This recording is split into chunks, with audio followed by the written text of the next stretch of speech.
pelos nossos pecados, Senhor.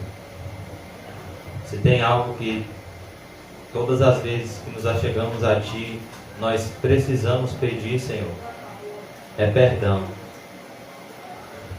Porque somos pecadores e carecemos da Tua graça. Senhor Jesus, eu peço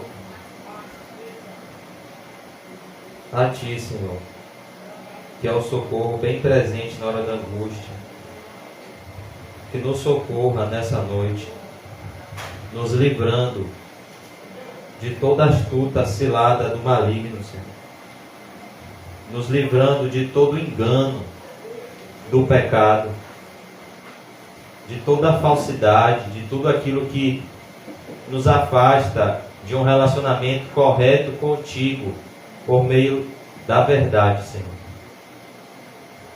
Sabemos que para que a verdade entre nas nossas vidas, Senhor, a mentira precisa sair. Por isso o Senhor afirmou: e conhecereis a verdade, e a verdade vos libertará. Senhor Jesus, que o Teu Espírito Santo, Senhor, nessa noite, quebrante os nossos corações e coloque dentro dos nossos corações a bendita tristeza segundo Deus, que opera arrependimento para a salvação, Pai.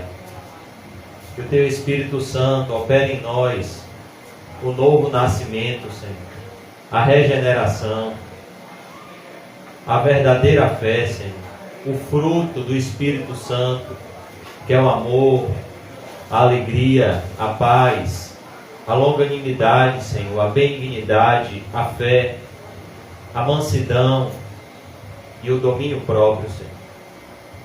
Contra essas coisas não há lei, pois essas evidências dentro do nosso coração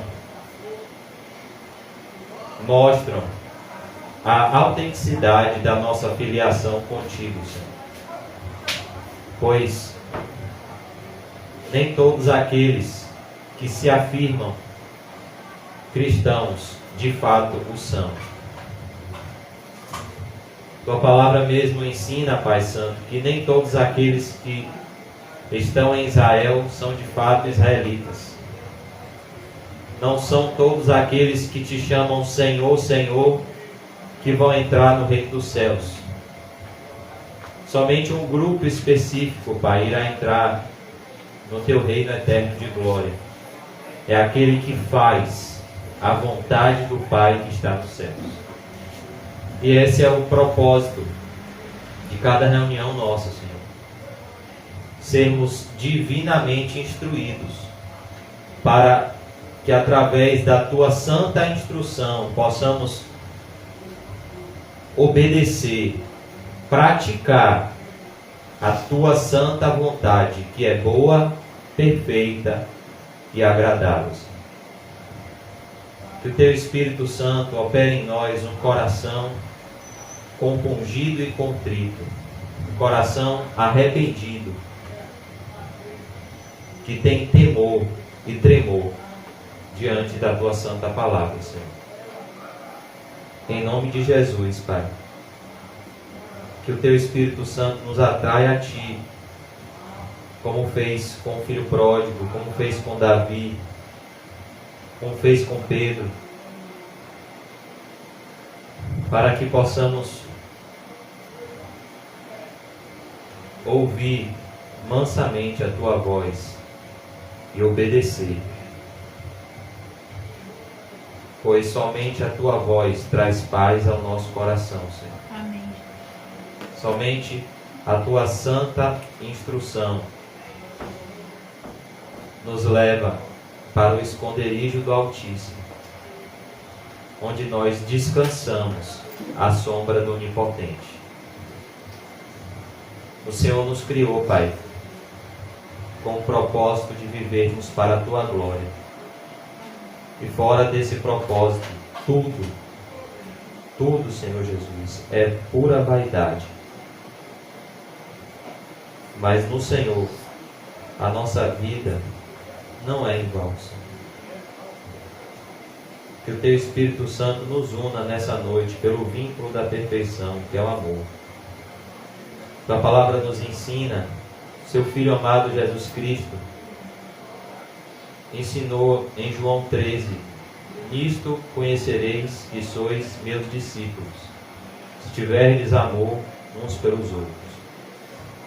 Teu Espírito Santo nos traga ao primeiro amor, Senhor, lugar aonde nunca devemos sair, e que nós possamos Te glorificar através de um contentamento com aquilo que o Senhor tem para nós. Que o Senhor nos ensine a viver contente em Ti, em toda e qualquer situação. Abençoa, Senhor, a nossa congregação com arrependimento sincero, com o dom do Espírito Santo. Abençoa, Senhor, aqueles que estão enfermos, com a Tua graça soberana. Nós oramos mais uma vez pela irmã Osana, Senhor, que Teu Espírito Santo possa encher ela com a Tua graça, com Teu amor, Senhor, para que ela possa ter a certeza da salvação e da regeneração, Jesus. É o que nós Te pedimos, Senhor, Te agradecemos. Em nome do Pai, do Filho e do Espírito Santo. Amém. E graças a Deus. Amém, irmãos?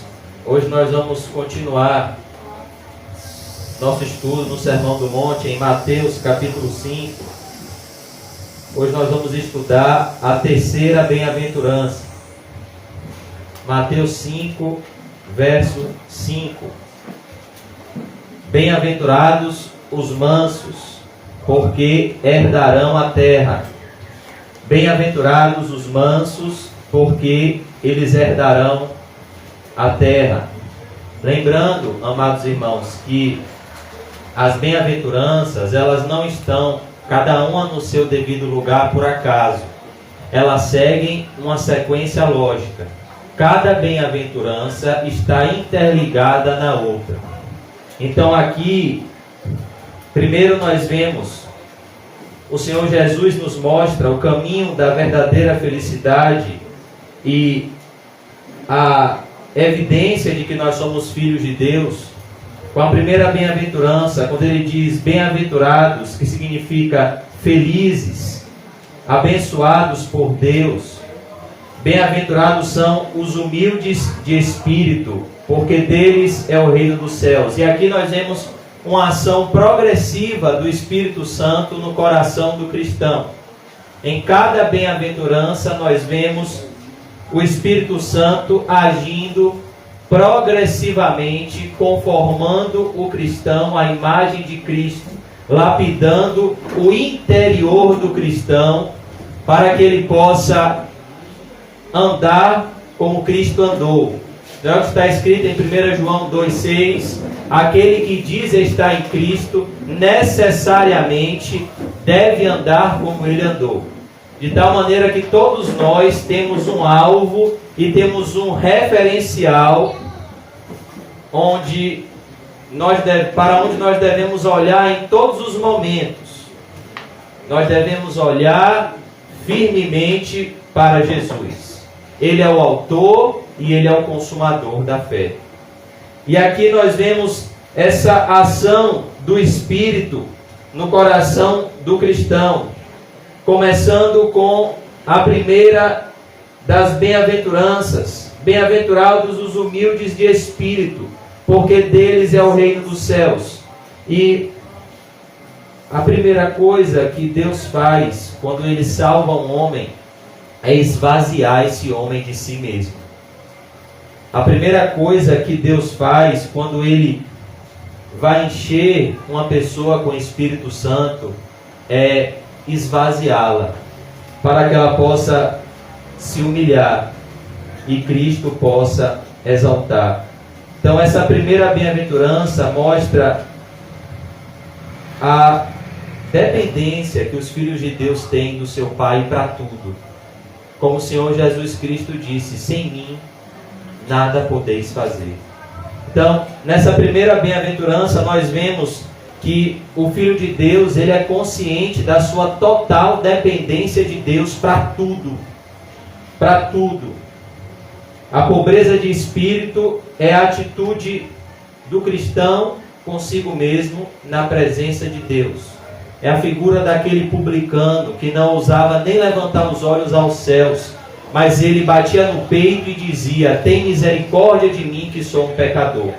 É aquele que a si mesmo se humilha, e por isso Jesus o exalta com a salvação e com o perdão dos seus pecados.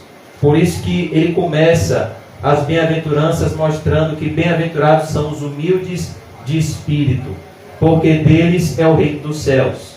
E aqui nós vemos cada uma bem-aventurança completando a outra. Uma vez que você teve um encontro com Cristo e Ele esvaziou o seu eu, esvaziou você de você mesmo, e Ele te concedeu essa humildade, que é um dom de Deus, essa contrição de coração. Uma vez que você está na presença de Deus, a semelhança do profeta Isaías, que disse: ai de mim, eu sou um homem de lábios impuros e habito no meio de um povo de impuros lábios, e os meus olhos viram o Rei, o Senhor dos exércitos. Quando Isaías teve aquela visão do trono de Deus, ele foi imediatamente quebrantado e esvaziado de si mesmo. Essa é a primeira bem-aventurança. Uma vez que você tem um encontro com Cristo genuíno, uma vez que você tem uma genuína experiência de conversão, de regeneração, como Saulo no caminho de Damasco, o Espírito Santo gera em você humildade, gera em você mansidão de coração. E a pobreza de espírito é essa condição do coração que não se vangloria na presença de Deus, mas que vem a Deus vazio, consciente que é um pecador e confiando somente em Jesus Cristo como único e suficiente Senhor e Salvador. Então, em Cristo, nós encontramos perdão, redenção e reconciliação com o único Deus vivo e verdadeiro, Criador dos céus e da terra. E uma vez que o cristão está na presença de Deus, e ele recebe o reino dos céus, e ele sabe que ele precisa viver na presença de Deus até o final da sua vida, pois a evidência da salvação, da justificação, é a santificação, pois sem santificação ninguém jamais verá a face de Deus. Sem santificação ninguém jamais entrará no céu. Então, uma vez que o cristão foi esvaziado de si mesmo, enxergou a sua condição desesperadora diante de um Deus santo, santo, santo, ele então, na presença de Deus, ele chora. Por isso que a segunda bem-aventurança é a consequência da primeira. Por isso que ele está aqui no seu devido lugar. Aquele que é humilde de espírito, aquele que recebe o reino dos céus, ele sabe que ele precisa viver uma vida santa, pois ele foi transportado do império das trevas para o reino do Filho de Deus, para o reino da luz. E ele sabe que agora ele precisa viver uma vida em comunhão com o Senhor, e ao mesmo tempo ele olha para dentro de si e ele enxerga pecados, ele enxerga maldades. E então ele entra num estado de contrição, de arrependimento e até de desespero em seu íntimo, como um filho que está clamando pelo socorro do seu pai. Uma criança que se perde do seu pai num shopping, num parque, e está desesperada até que encontre abrigo no colo do seu pai e da sua mãe. É o cristão quando ele é regenerado, quando ele de fato tem uma experiência onde ele adentra a presença de Deus e ele não sai de lá da mesma forma que entrou. Por isso que uma coisa é entrar na porta da igreja, outra coisa é entrar na presença de Deus. Porque muitas pessoas entram na porta da igreja, mas nunca entraram na presença de Deus. Por isso não entenderam ainda a necessidade da pobreza de espírito, a necessidade de depender de Cristo para tudo. E a contrição no coração, uma vez que o cristão enxerga a santidade de Deus e a vida que ele deve viver, ele chora. Por isso que a segunda bem-aventurança, ela está depois da pobreza de espírito. Porque uma vez que o cristão foi esvaziado, uma vez que o cristão anseia em ser cheio do Espírito Santo, ele chora, porque ele vê dentro dele o seu maior empecilho para fazer a vontade de Deus, o seu próprio coração. Então, bem-aventurados os que choram, porque serão consolados. Mas aquele que se humilha na presença de Deus, aquele que chora na presença de Deus, aquele que confessa os seus pecados a Deus e reconhece as suas fraquezas, aquele que a si mesmo se humilha, Jesus concede a sua graça. Porque Deus resiste aos soberbos, mas Ele concede graça aos humildes. Então aqueles que choram, aqueles que o Espírito Santo de fato visita, eles são humildes de espírito e eles choram. Na presença de Deus eles choram, clamando pela capacitação de Deus para viver uma vida santa. A maior causa de tristeza no nosso coração nessa noite deve ser uma: nós não somos parecidos com Cristo como deveríamos. Essa é a causa de todas as nossas insatisfações nessa noite. Eu te garanto que se você tivesse 100 vezes mais dinheiro do que você tem hoje, você não seria mais feliz. Muito pelo contrário, sua vida teria muito mais problemas. Se todos os seus problemas aparentes se resolvessem hoje, você não seria completo. A razão de todos os nossos problemas é que nós não somos parecidos com Cristo como deveríamos ser. Por isso que o cristão ele chora, porque ele sabe o quão distante ele está de ser como Cristo.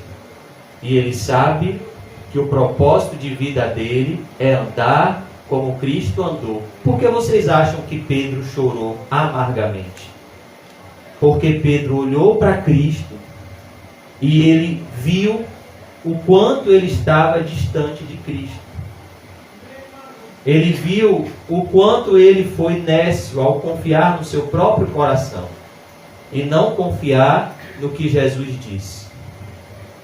Jesus disse: Pedro, antes que o galo cante 2 vezes, você me negará 3 vezes. E Pedro, confiante em si mesmo, disse: de maneira nenhuma. Ainda que todos te neguem, eu jamais te negarei. E a soberba precede a queda. Ele negou a Jesus como Jesus disse que ele iria negar. Por isso que quando o galo cantou, Deus de forma soberana fez com que no momento em que o galo cantasse, Jesus passasse por Pedro. Jesus poderia passar em diversos momentos, mas porque Deus soberanamente fez Jesus passar por Pedro e olhar para Pedro ensanguentado no momento em que o galo cantou? Porque Pedro era um eleito de Deus. E Jesus havia intercedido por Pedro junto ao Pai. Quem já leu Lucas 22:31, quando Jesus chama Pedro para uma conversa, e ele diz: Simão, Simão, Satanás pediu a sua alma para peneirar como trigo. Satanás está investindo todos os seus esforços para fazer você cair. Mas eu, Simão, roguei por ti, para que a sua fé não desfaleças. Quando você se convertesse, irmão, ajuda os seus irmãos. E quando Simão olhou para Jesus, ele caiu em si, porque ele viu o quanto ele era pecador e o quanto Cristo era santo. E a Bíblia diz que ele chorou amargamente. Ele teve um choro profundo, ele teve um arrependimento profundo.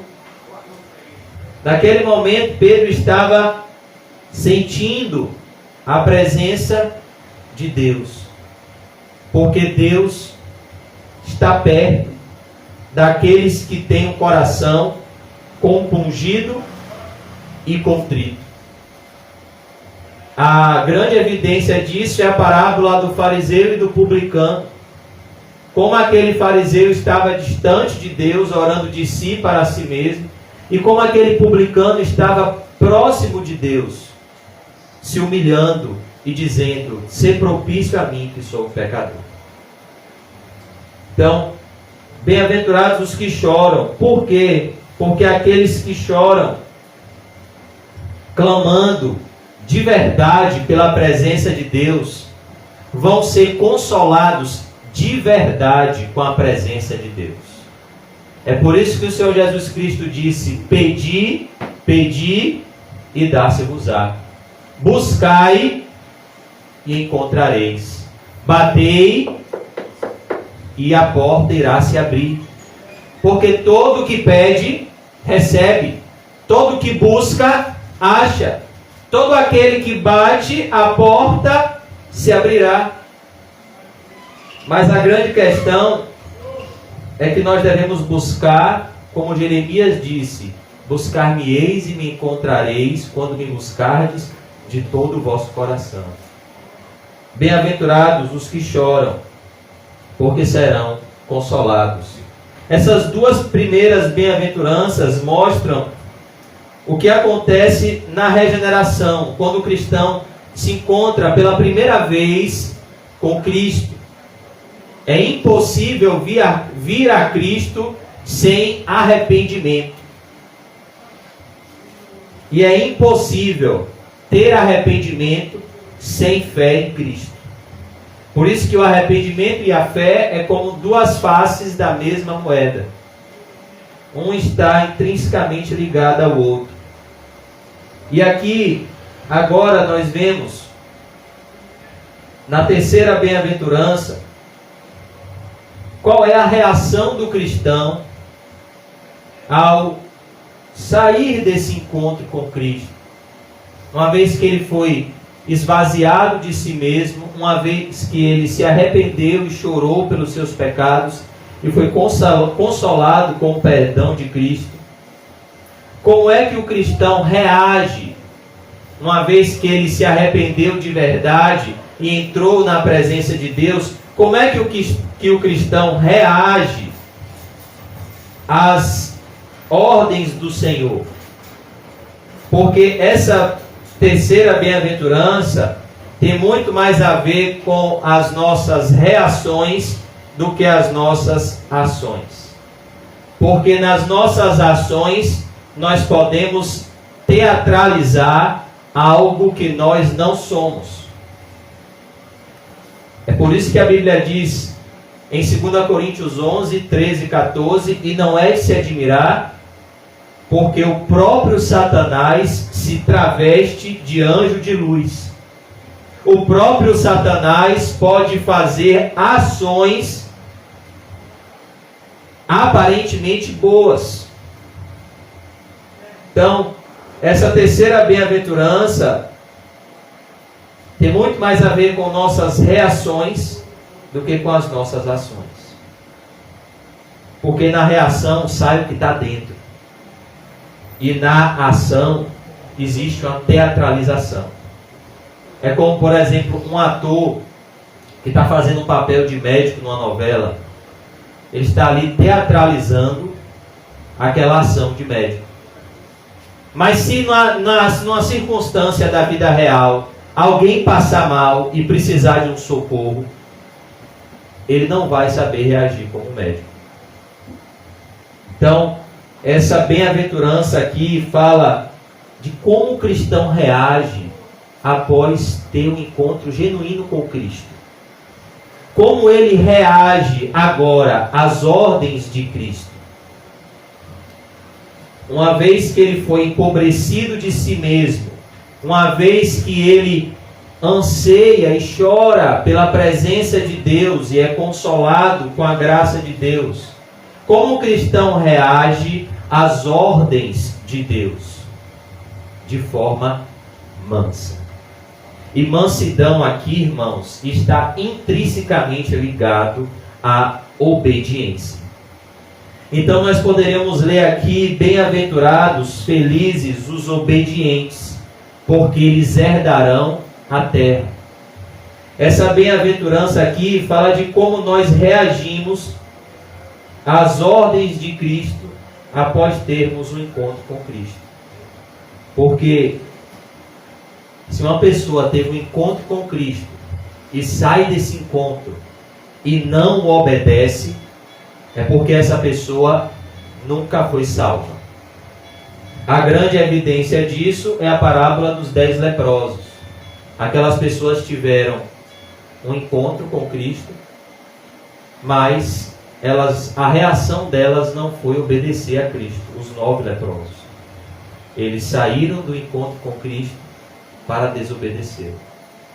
Então, essa bem-aventurança aqui fala da nossa reação ao que Cristo pede no momento da nossa regeneração. Bem-aventurados os mansos.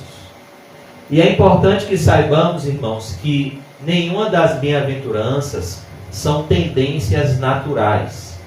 O que são tendências naturais?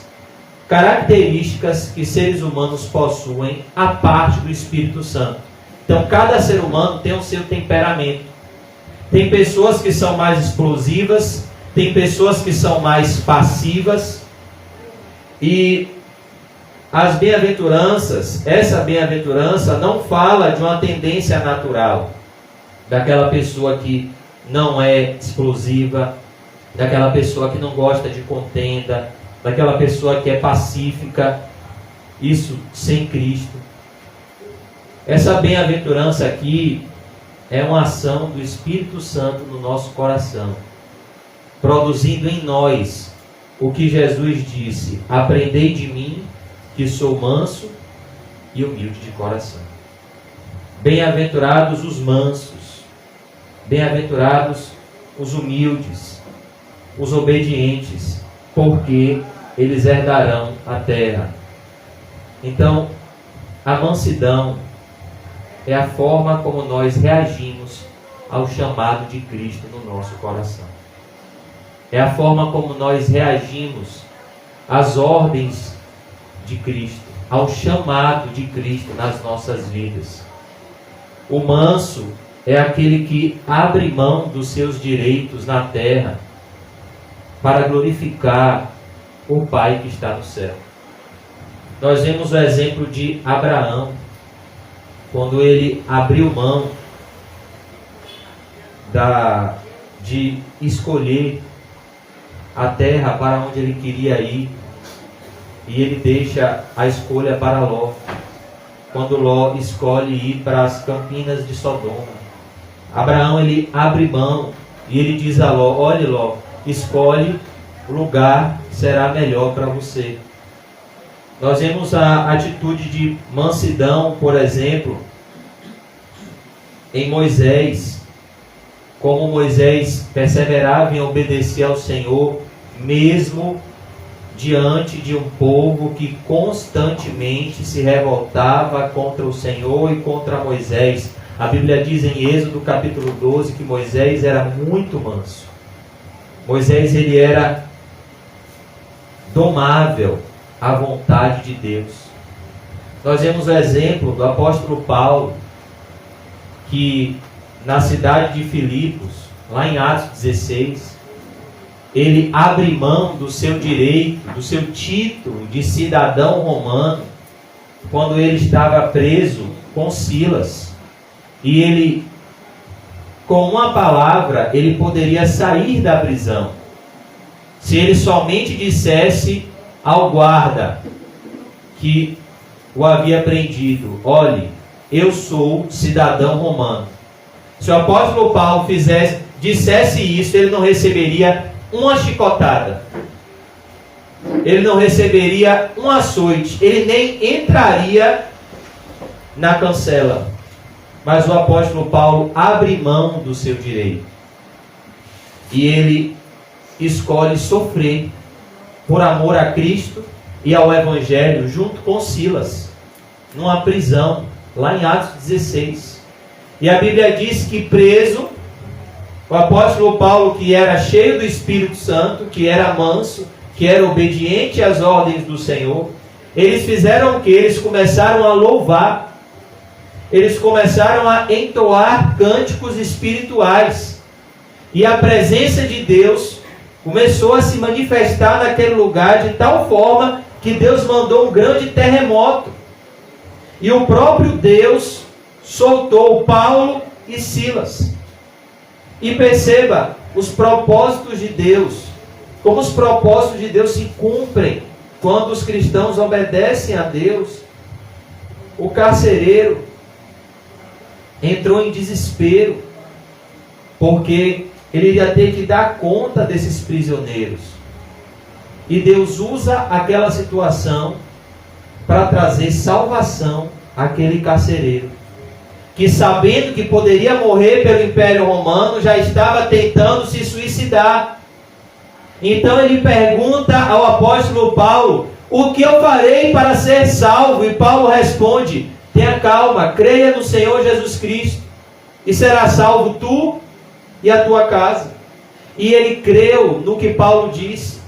Ele creu em Cristo, e ele e toda a sua família, toda a sua casa, foi batizada naquela noite ainda, naquela madrugada. Então perceba quantas bênçãos espirituais o apóstolo Paulo recebeu quando ele abriu mão do conforto, dos seus direitos, para a glória de Deus. Olha que coisa, ele viu o agir sobrenatural de Deus num terremoto em resposta ao seu louvor, junto com Silas.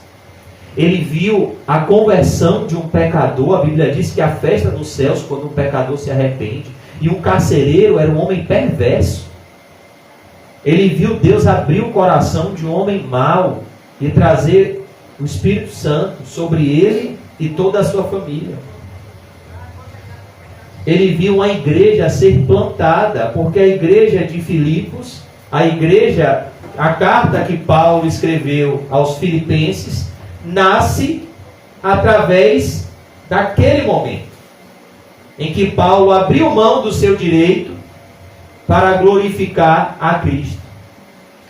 E só então, depois, quando ele é solto, para que o nome de Cristo fosse mais ainda engrandecido, o apóstolo Paulo diz: eu sou cidadão romano. E as autoridades ficam assustadas, porque eles disseram: mas Paulo, se você tivesse dito isso antes, você não iria sofrer nada do que você sofreu.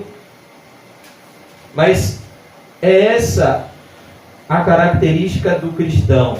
Ele é manso, ele é obediente à voz do seu Senhor. Ele abre mão, muitas vezes, dos seus direitos, para que o nome de Cristo seja glorificado. E o maior exemplo de mansidão, irmãos, é Jesus. Jesus, sendo Deus, ele se humilhou, ele se esvaziou, e ele não se apegou ao seu direito de ser igual a Deus.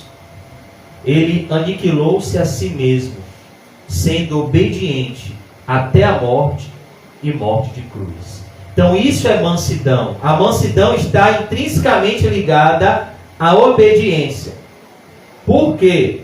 Embora o manso ele tenha um caráter sim pacífico, ele seja assim inimigo de contendas, nós temos que entender que mansidão não é sinônimo de covardia.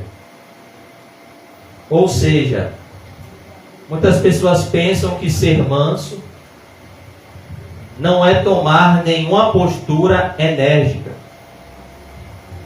Mas a Bíblia diz que Moisés, que era um homem muito manso, quando Arão caiu em tentação e guiou o povo a fazer um bezerro de ouro e o povo estava desenfreado no deserto, Moisés ordenou que milhares de pessoas morressem debaixo de uma orientação do Senhor. Jesus, que era manso, ele é o exemplo de mansidão. Jesus não disse: aprendei de mim que sou manso e humilde de coração. Quando Jesus entrou no templo e viu os cambistas fazendo comércio na casa de Deus, como foi que Jesus reagiu? Oh, eu sou muito manso. Não façam comércio na casa do meu pai. Foi assim que ele reagiu? Não. Está lá em João capítulo 2. A Bíblia diz que Jesus pegou um chicote, um azorrague. Ele não bateu em ninguém. Mas ele saiu jogando aquele chicote nos animais, nas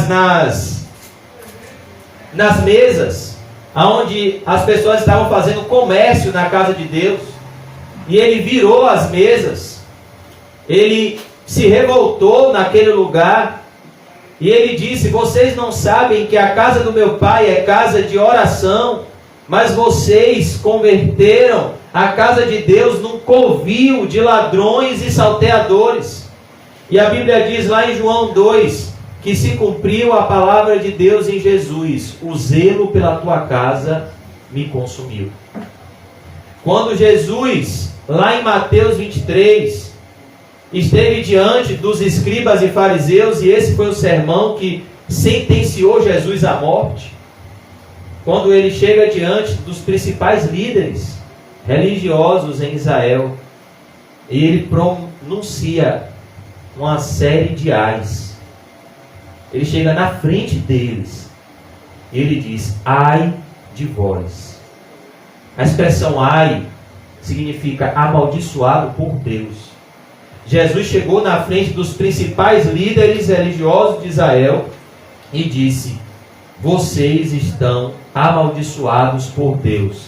Vocês não entram no reino dos céus, nem deixam entrar aqueles que estavam entrando. Vocês são como sepulcros caiados, bonitos por fora, mas por dentro estão cheios de imundícia e de podridão. E quando Jesus revela o coração desses homens, esses homens não suportam mais e eles tramam o assassinato de Jesus. E Jesus então sobe no monte e começa a chorar por Jerusalém. Então, mansidão de maneira nenhuma é covardia.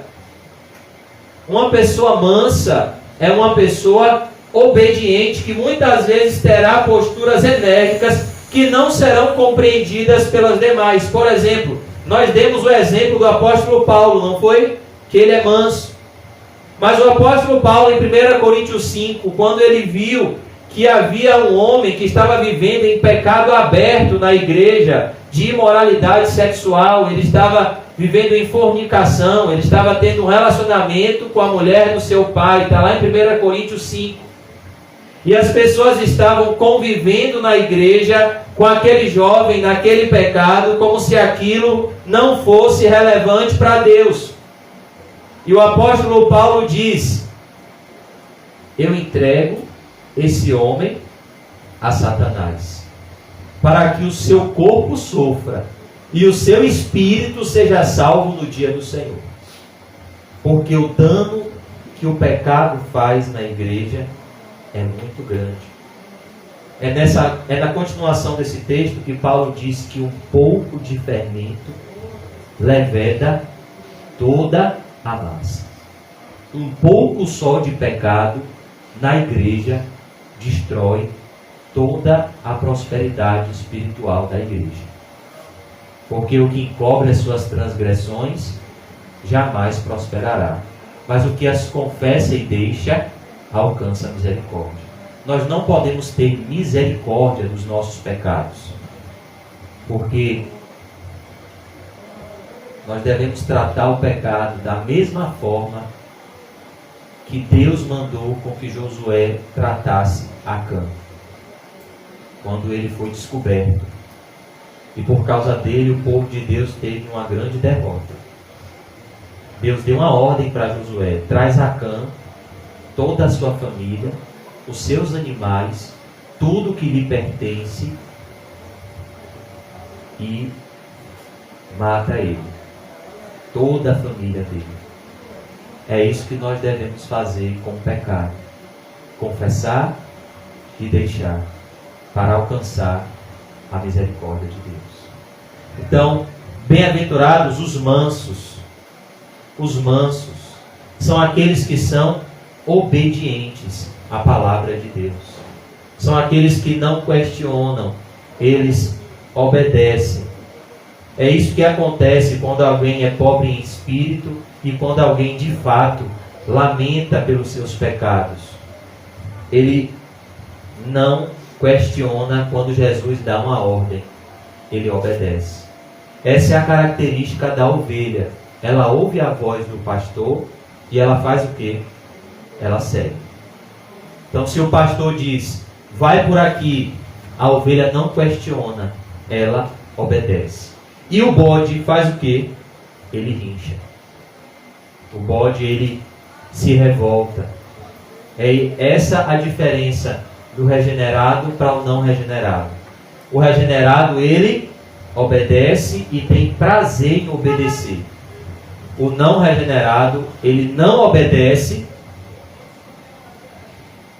ele odeia obedecer e ele tem raiva de quem o repreende para que ele obedeça. Por isso que aqui Jesus diz: o caminho da verdadeira felicidade é o caminho da mansidão, é o caminho da obediência, não é o caminho da rebelião, é o caminho da mansidão. Então, se Jesus falou, é melhor obedecer, porque Ele é o pastor e nós somos as ovelhas. Se Ele falou para cortar a mão, é melhor cortar. Se Ele falou para arrancar o olho, é melhor arrancar. Se Ele falou para deixar de andar com determinada pessoa, é melhor deixar de andar. Se Ele falou para deixar de frequentar determinado lugar, é melhor deixar de frequentar. Então, é isso que é a mansidão. É quando Jesus manda, e o que é que o Filho de Deus faz? Obedece. Essa palavra manso aqui no grego é a palavra praus, que traz a ideia de um animal domesticado. É justamente o que Jesus faz conosco. Ele nos domestica para que possamos obedecê-lo. Ele nos transforma em ovelhas. É como o apóstolo Paulo, que era um touro indomável. E Jesus aparece a ele e diz: Saulo, Saulo, dura coisa é para ti recalcitrares contra os aguilhões. Ou seja, Paulo, é melhor você obedecer. Porque quanto mais você se rebelar, mais você vai sofrer. Quanto mais você obedecer, mais você será feliz.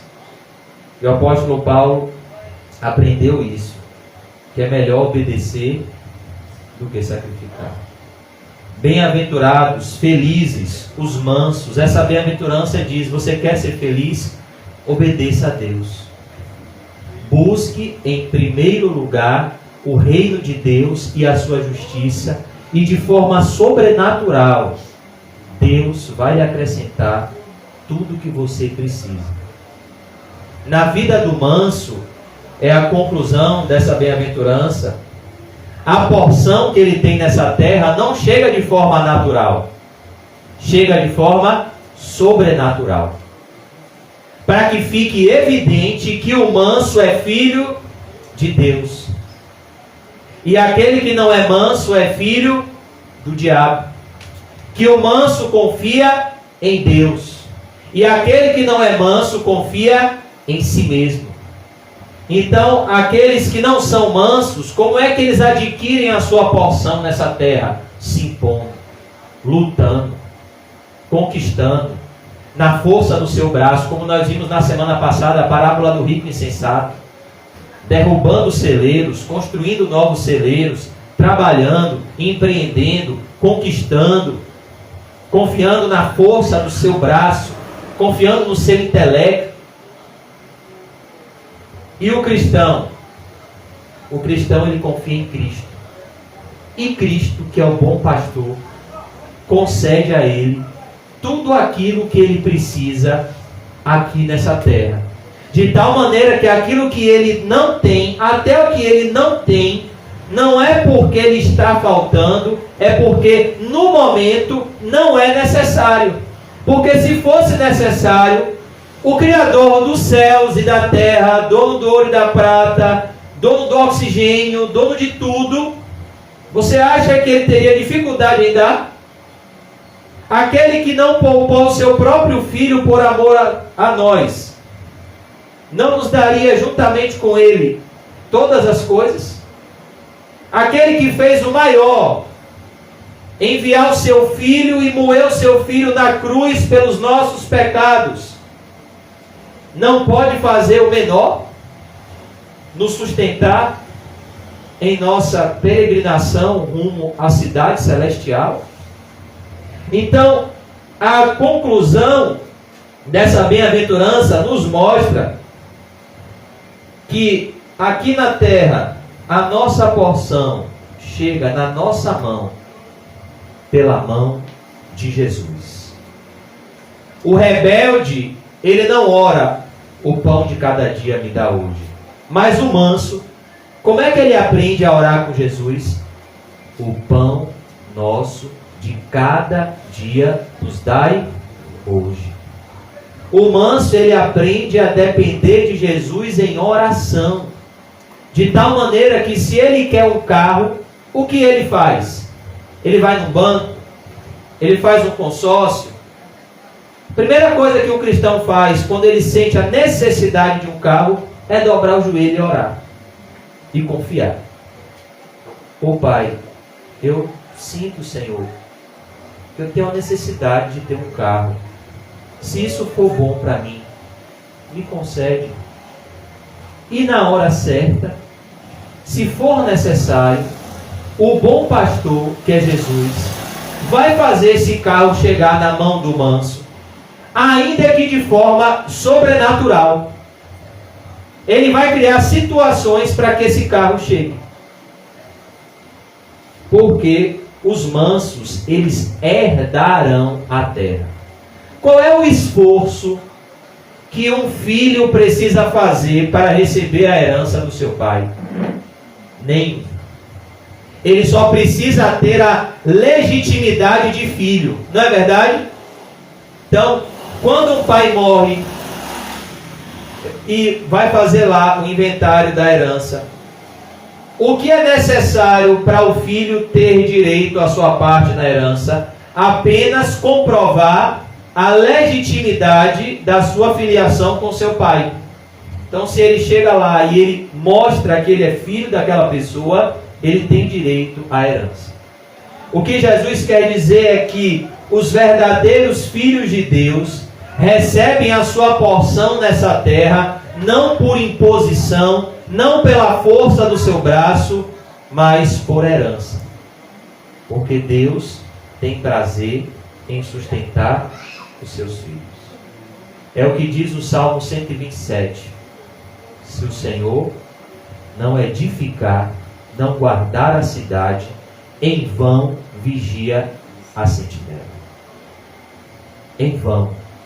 Inútil vos será acordar cedo, comer o pão de dores, porque aos que ele ama, aos mansos, aos obedientes, o Senhor dá enquanto dormem. Enquanto eles descansam em Deus, Deus prepara o sustento para eles. E é isso que tira esse fardo que o mundo quer colocar na gente. Que nós somos os responsáveis pelo sustento, que nós somos os responsáveis pelo provento, quando na verdade nós temos um Pai que nos adotou e nos comprou por meio do seu Filho unigênito na cruz, para que ele ressuscitasse e entrasse no céu como primogênito entre muitos irmãos, e para que ele nos sustentasse e nos guiasse em toda a nossa jornada nessa terra. Por isso que os mansos, eles herdarão a terra. Eles vão herdar. Eles não vão conquistar, eles vão herdar. De tal maneira que um manso pode desfrutar da bênção que Paulo disse, mas bem-aventurada coisa é dar do que receber. Do que Provérbios diz, a alma generosa, ela prosperará. Quem dá alívio aos outros, alívio de Deus receberá. Porque aqui nós recebemos a nossa porção por herança. E eu queria concluir, são 8h25, eu queria concluir já com a leitura do Salmo, que é essa bem-aventurança. Essa terceira bem-aventurança é a citação de um salmo. É a única bem-aventurança que Jesus literalmente cita uma passagem do Antigo Testamento. Jesus aqui está citando o Salmo 37, verso 11, que diz justamente isso. Então, o Salmo 37 é a explicação mais clara dessa bem-aventurança. Eu queria convidar os irmãos a abrirem comigo no Salmo 37. E a gente vai ler o Salmo 37 para concluir. Não vai expor, vai só ler, para que os irmãos não se desesperem. Salmo 37.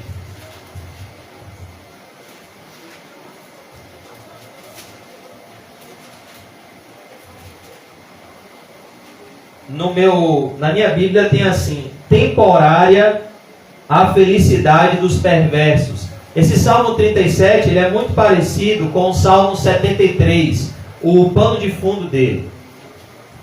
O Salmo 37 é o sentimento de Davi por ele viver uma vida justa diante da aparente felicidade e prosperidade daqueles que viviam vidas injustas. A semelhança de Asaf, que invejou a prosperidade dos ímpios e percebeu essa realidade ao servir a Deus com singeleza de coração. Que se olharmos para os resultados aparentes, nós cairemos em tentação e pensaremos que os ímpios é que são bem-sucedidos e que aqueles que servem a Deus, na verdade, são os derrotados. E o Salmo 37 é uma resposta de Deus a esse sentimento de indignação de Davi, ao ver os maus prosperando e aqueles que estão servindo a Deus padecendo. É a realidade do rico e do Lázaro. É a realidade do justo e do injusto. Não te indignes. Aqui é Deus como um pai conversando com seu filho, segurando na mão do seu filhinho Davi. Davi que está aqui recebendo essa instrução do seu pai amável, o Senhor Jesus, o Deus Criador. Não te indignes, Davi, por causa dos malfeitores. Nem tenhas inveja dos que praticam a iniquidade. Não fique indignado por causa daqueles que fazem o mal. Não tenha inveja, não almeje o lugar daqueles que praticam a perversidade, daqueles que estão aparentemente se alegrando momentaneamente nos banquetes do pecado. Não tenha inveja dessas pessoas. Verso 2: por que, meu filho Davi, você não deve ter inveja dessas pessoas? Pois eles dentro em breve definharão. A ideia aqui é que o ímpio ele está definhando. Ele está morrendo aos poucos. Como a relva, como uma flor que hoje existe e amanhã desaparece. Assim é a prosperidade temporária dos ímpios. É como as grandes estrelas, os grandes astros, que em um determinado momento da vida tiveram vidas extremamente luxuriosas nessa terra, e do dia para a noite morreram. Definharão como a relva e murcharão como a erva verde. Murcharão como a erva verde. Deus sentenciou ao ser humano a morte, de tal maneira que só essa realidade já humilha todos os seres humanos. Você é pó e ao pó você voltará. Você pode conquistar trilhões, 4 trilhões, 50 trilhões. Você é pó e ao pó você voltará. Então, essa realidade coloca o ser humano no seu devido lugar. Do mais rico ao mais pobre, todos sabem disso. Um dia eu vou morrer. É por isso que a Bíblia diz que é benéfico ir a um funeral. Eu mesmo gosto, sabia? Eu gosto de ir num funeral porque eu me vejo em todo caixão que eu vou. E eu penso, minha aparência vai passar? Todo o bem que eu conquistar vai ficar? Todo elogio dos homens que eu receber, de nada vai valer? Porque quando o meu corpo estiver aqui nesse caixão, minha alma vai estar sozinha com Jesus, e ele só tem 2 frases a me dizer: vinde bendito do meu Pai, ou apartai-vos de mim, maldito. É isso que de fato importa. Então, toda vez que te convidar a um velório, vá e medite nessa realidade. Não sou eu que digo, é a Bíblia, Eclesiastes 7:2. Mais vale a casa onde há luto do que a casa onde há banquete, porque ali você aplica o seu coração a essa realidade, a realidade da morte. E todos nós, um dia, iremos passar. Confia no Senhor. Verso 3: confia no Senhor, Davi. É isso que é ser manso, confiar. E faze o bem, sem se cansar. Habita na terra e alimenta-te da verdade. Essa é a melhor herança dos mansos. A verdade. A verdade de Deus que preenche o coração do vazio do homem. Alimenta-te da verdade. E o que é que nos alimenta com a verdade? Santifica-os na verdade. Jesus orou por mim e por você. A tua palavra é a verdade. A palavra de Deus é quem nos alimenta e quem nos dá força para viver para a glória de Deus, que é o propósito da nossa criação. Agrada-te do Senhor. A ideia aqui é deleite-se no Senhor. A ideia aqui do texto que Deus está falando com Davi é: Davi, vamos buscar agora novas fontes de prazer, para você não ficar insatisfeito olhando para a vida do ímpio. Vem cá, vamos se deleitar. O ímpio está sentindo prazer, não fique olhando para o que ele está, para o prazer momentâneo do pecado, mas olhe para o banquete que eu tenho para você, Davi. Eu tenho maravilhosas promessas para você. eu tenho comunhão para te dar, eu tenho bênçãos insondáveis para te dar, eu tenho o reino dos céus para te dar, eu tenho a minha comunhão para te dar, a minha presença para te dar, eu tenho a minha proteção para te dar, eu tenho a minha direção para te dar. É isso que ele quer dizer, deleita-se no Senhor, eu tenho a minha lei para te dar, eu tenho as minhas revelações para te dar. Olhe quantas coisas você pode desfrutar na presença de Deus. Agrada-te do Senhor, deleita-te no Senhor. A ideia aqui não é Deus incentivando você a buscar os desejos do seu coração. A ideia aqui é você buscando seguir o coração de Deus e Deus trocando os desejos do seu coração, tirando o que é ruim e colocando o que é bom. Deleita-te no Senhor, tenha prazer nas coisas do Senhor. Ou a Bíblia te afasta do prazer do pecado, ou o prazer do pecado te afasta do prazer da Bíblia. Então, porque a maioria de nós, muitas vezes, não está se deleitando no Senhor, porque o pecado está nos afastando da lei do Senhor. Quem aqui já sentiu a sensação de você ler um versículo da Bíblia e não entender? Aí você ora, aí você ora, aí você ora. Aí você sente que Jesus te explicou aquele versículo. É uma das melhores sensações do mundo. Você sente que Jesus explicou para você, ensinou para você aquele versículo. Ou você estava lendo a sua Bíblia em casa e você chegou na igreja e a pessoa pregou aquilo que você estava lendo. Tirou a dúvida que você tinha. Isso é maravilhoso. Esse prazer na lei do Senhor. São esses os prazeres que Deus tem para o seu povo, mas o diabo quer afastar a gente desses prazeres, para que a gente fique suscetível aos falsos prazeres do pecado. Na verdade, não é nem prazer, é destruição. É um prazer momentâneo.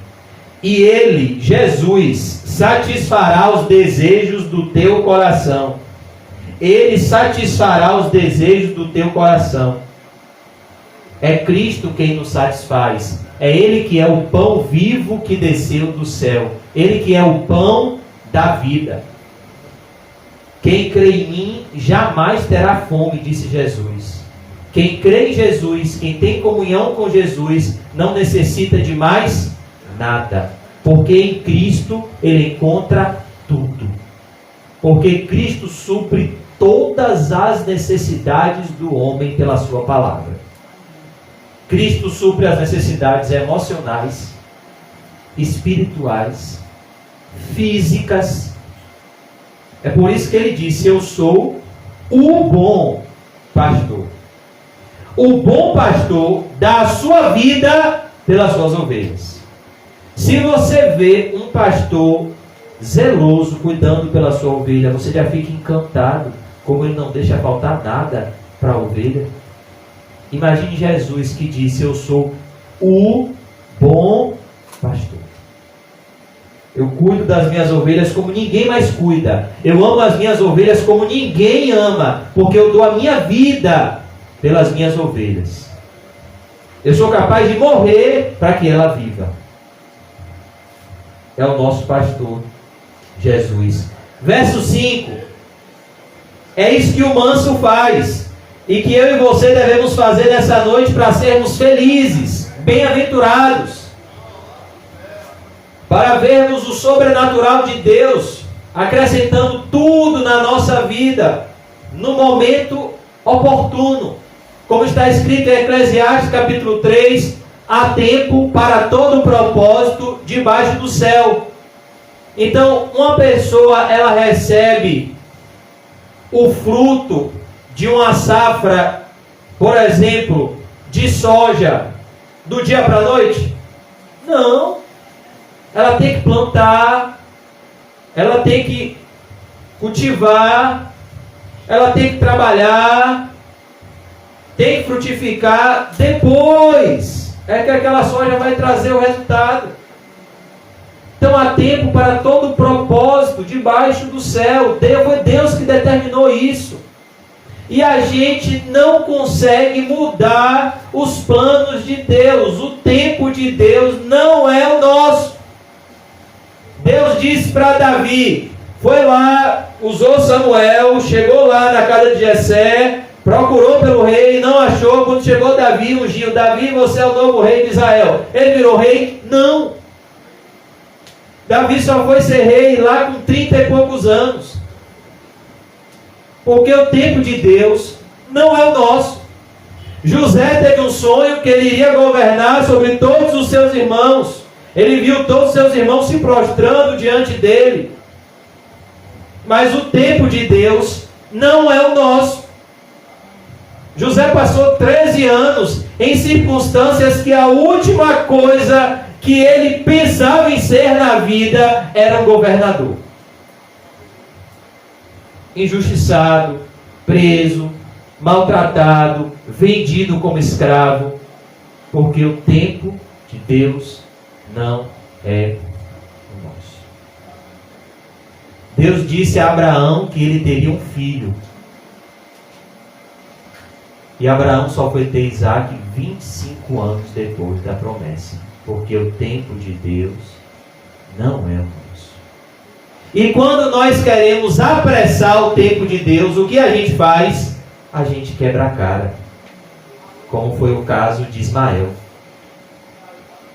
A gente quebra a cara porque o tempo de Deus não é o nosso. Entrega, verso 5, entrega o teu caminho ao Senhor. O que ele está dizendo aqui é: deixe Jesus conduzir agora a sua vida. Deixe Jesus guiar o leme do barco. Deixe Jesus conduzir. Saia do volante. Deixe Jesus dirigir.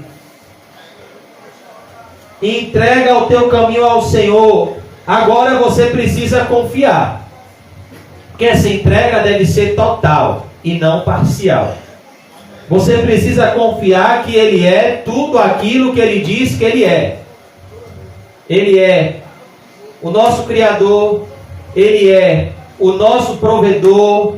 Ele é o nosso Rei. Ele é o nosso profeta. Ele é o nosso sacerdote. Ele é o nosso Senhor, o nosso Salvador, o nosso Libertador.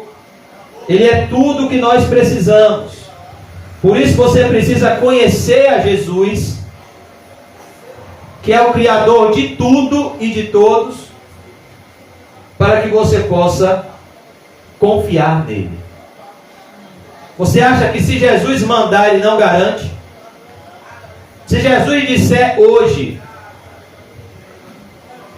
vai, vende tudo que tens, dá aos pobres, terás um tesouro no céu, depois vem e me segue. Você acha que você vai passar fome?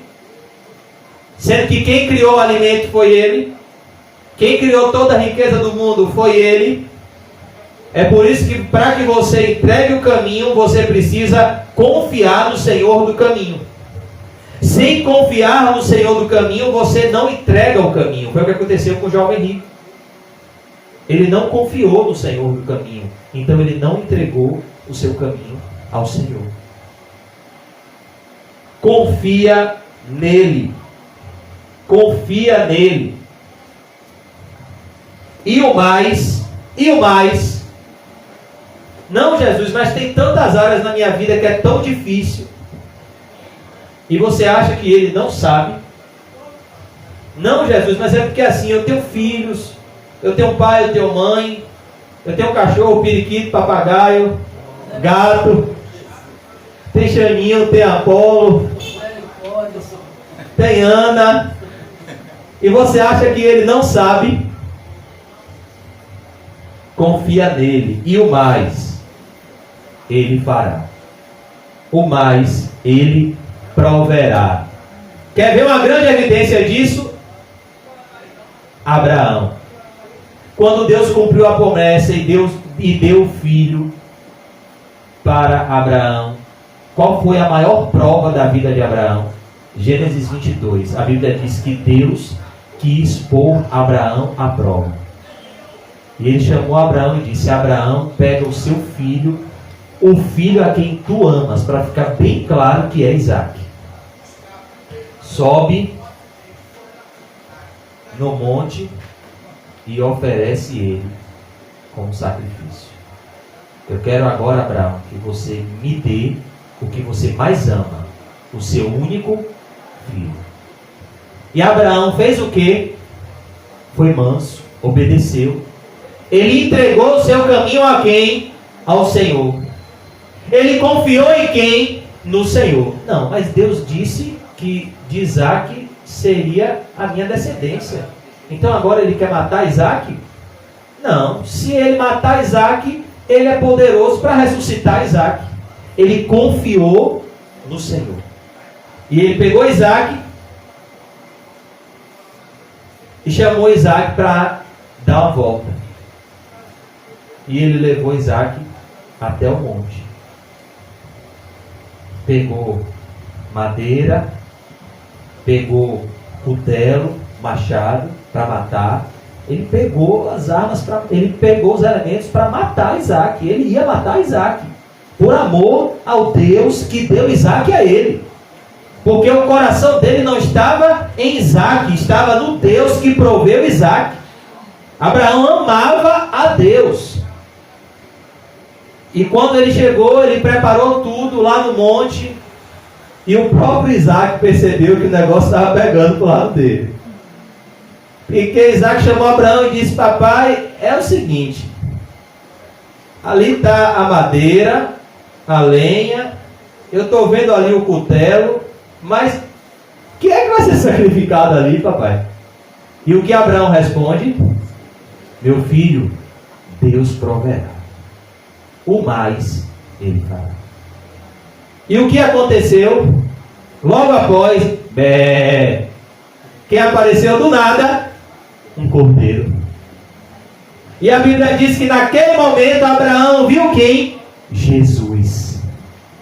Por isso que Jesus disse lá em João 8: Abraão viu o meu dia e se alegrou. Porque ali ele viu o poder de Deus em oferecer um sacrifício substitutivo no lugar do pecador. Ali ele viu que João Batista disse: o Cordeiro de Deus que tira o pecado do mundo. E ele pegou o cordeiro e ele matou o cordeiro, que representa Cristo morrendo no nosso lugar. Ele confiou em Deus e o mais Deus fez. Eu queria concluir nessa noite com essa passagem. Entregue o teu caminho ao Senhor, confia nele e ele tudo fará. Vamos orar? Pedir ao Senhor que nos conceda essa graça. Ó Senhor, muito obrigado por tudo. Nos ajude, Senhor, a te obedecer, pois te obedecer é melhor do que sacrificar, Senhor. Nos ajude a sermos mansos, humildes, pobres em espírito e obedientes. Abençoa-nos, Senhor, com a tua presença e com a confiança em ti. Nos enche, Senhor, do Espírito Santo e nos esvazia de nós mesmos. Oramos, Senhor, pelo pastor Nizam, que o Senhor conceda a ele graça para ser cheio do Espírito Santo.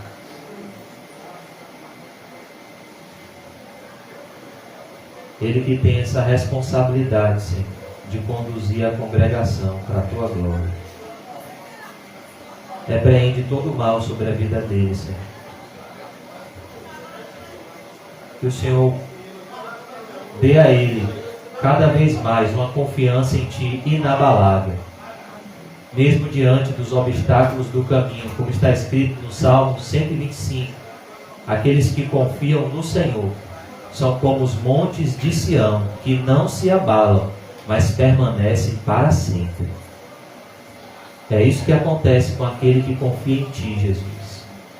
Ele tem a vida eterna, a vida que jamais terá fim. O Senhor nos ensina que na nossa vida tudo é sobrenatural. Da roupa que vestimos, ao pão que comemos, à cama que dormimos, tudo é sobrenatural. Por isso nos ajude a não fazermos como Davi estava fazendo, se comparar com os ímpios, porque não temos nada a ver com eles. Somos herança de Deus, fazemos parte do reino dos céus, e o nosso rei é Jesus. É o nosso tudo. É quem nos provê tudo. Nessa vida, no momento da morte e na eternidade, Ele será o nosso guia.